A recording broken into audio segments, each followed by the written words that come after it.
Part 2 of the tale of the fisherman and the Jinni.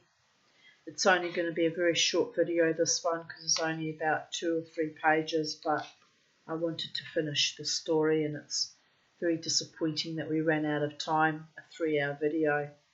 So we must reach completion, people of Earth.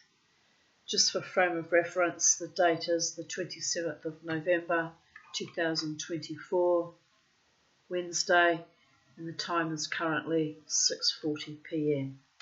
So we continue on with the story. We had just cut off at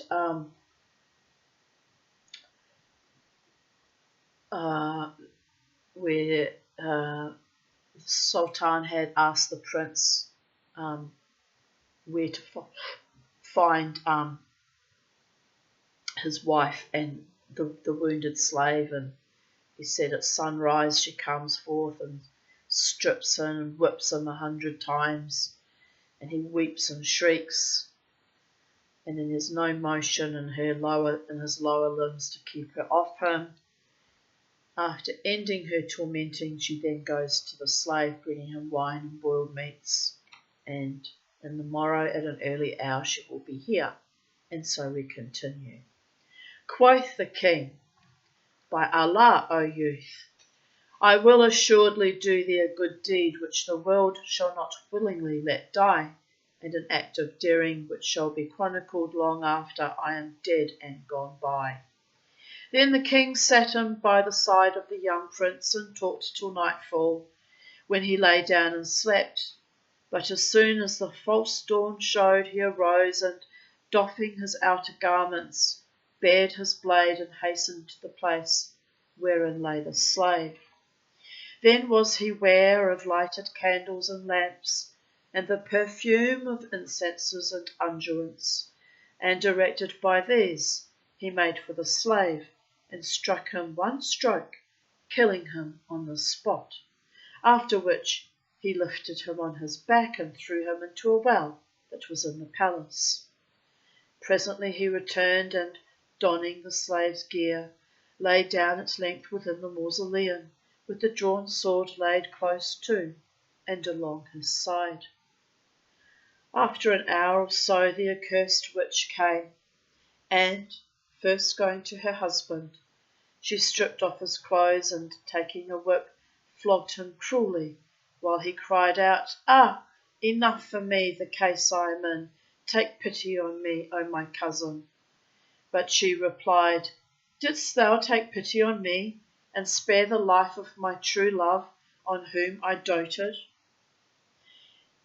Then she drew the cilice, C-I-L-I-C-E, cilice, over his raw and bleeding skin, and threw the robe upon all, and went down to the slave with a goblet of wine and a bowl of meat broth in her hands. I'm thinking it's a whip, but let's just be sure. I can't stand not knowing, people of Earth. I'm curious by nature. It's probably kept me alive all these long years. Other people would have died of boredom by now. I guess, perhaps.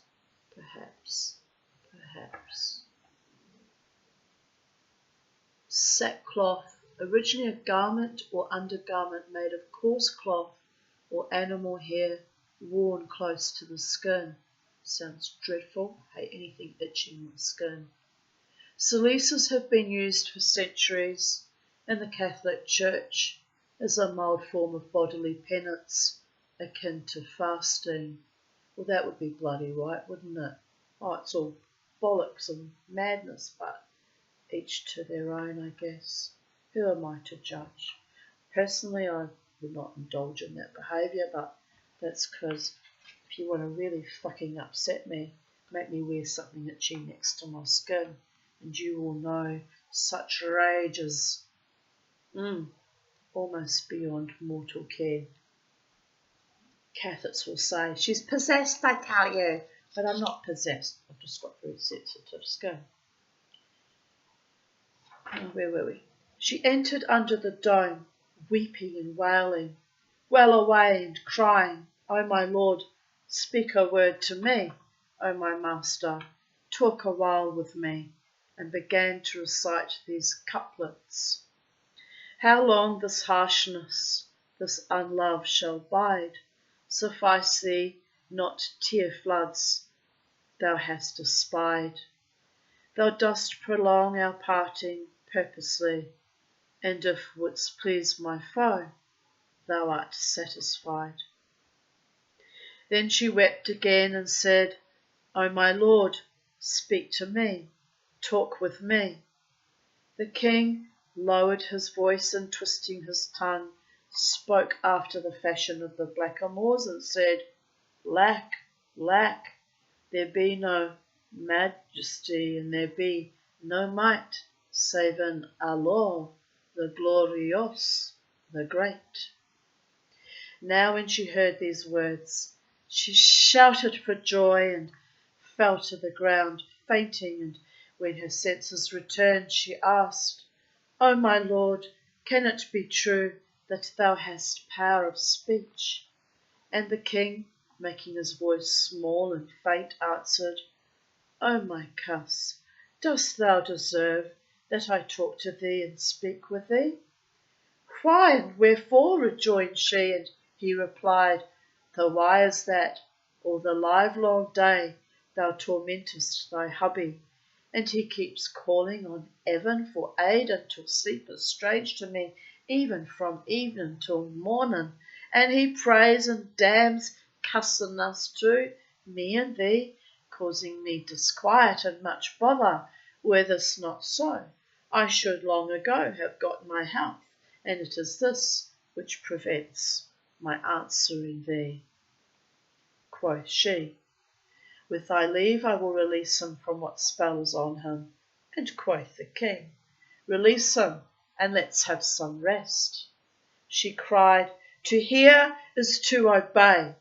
And going from the cenotaph to the palace, she took a metal bowl and filled it with water, and spake over it certain words, which made the contents bubble and boil as a cauldron seetheth over the fire.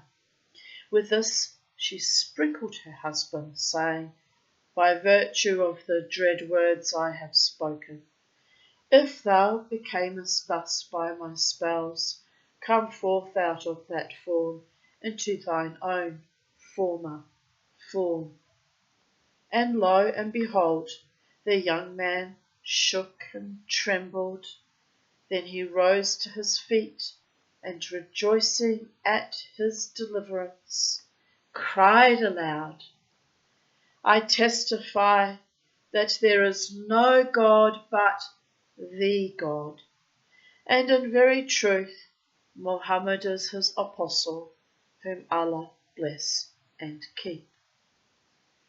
Which I cannot say 3 times, or that would render me a Muslim, just saying.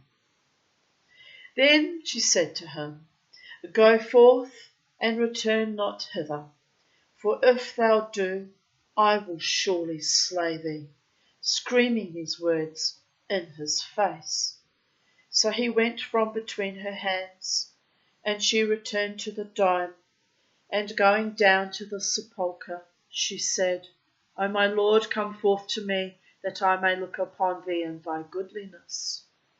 The king replied in faint, low words, What thing hast thou done? Thou hast rid me of the branch, but not of the root. She asked, O my darling, O my negro ring, what is the root? And he answered, Fie upon thee, O my cuss. The people of the city and of the 4 islands, every night when it's half past, lift their heads from the tank in which thou hast turned them to fishes, and cry to heaven, and call down its anger on me and thee. And this is the reason why my body's balked from health. Go at once and set them free. Then come to me and take my hand and raise me up, for a little strength is already back in me. When she heard the king's words, and she still supposed him to be the slave. She cried joyously, "O my master, on my head and on my eyes be thy command, Bismillah." So she sprang to her feet, and full of joy and gladness, ran down to the town, and took a little of its water in the palm of her hand, and spake over it words not to be understood. The fishes lifted their heads and stood up on the instant like men, the spell on the people of the city having been removed. What was the lake again became a crowded capital. The bazaars were thronged with folk who bought and sold. Each citizen was occupied with his own calling, and the 4 hills became islands as they were whilome, meaning previously. Then the young woman, that wicked sorceress, returned to the king, and still thinking he was the Negro, said to him, "O my love, stretch forth thy honoured hand, that I may assist thee to rise." "Nearer to me," quoth the king in a faint and feigned tone. She came closest to embrace him, when he took up the sword lying hid by his side, and smote her across the breast, so that the point showed gleaming behind her back. Then he smote her a second time, and cut her in twain, and cast her to the ground in 2 halves. After which he fared forth and found the young man, now freed from the spell, awaiting him, and gave him joy of his happy release, while the prince kissed his hand with abundant thanks. Quoth the king, "Wilt thou abide in the city, or go with me to my capital?" Quoth the youth, "O king of the age, wottest thou not what journey is between thee and thy city?" 2 days and a half, answered he. Whereupon said the other, "And thou be sleeping, O king, awake.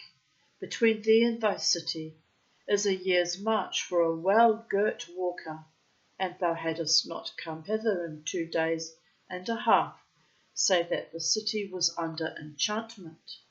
And I, O king, will never part from thee, no, not even for the twinkling of an eye."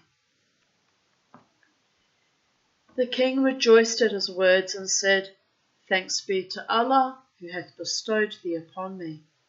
From this hour thou art my son and my only son, for that in all my life I have never been blessed with issue."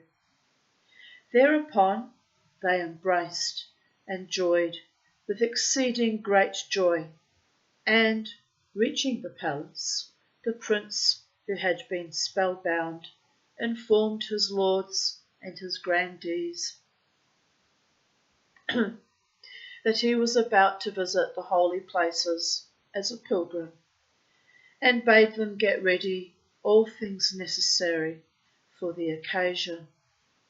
The preparations lasted 10 days, after which he set out with the Sultan, whose heart burned in yearning for his city, whence he had been absent a whole 12 months.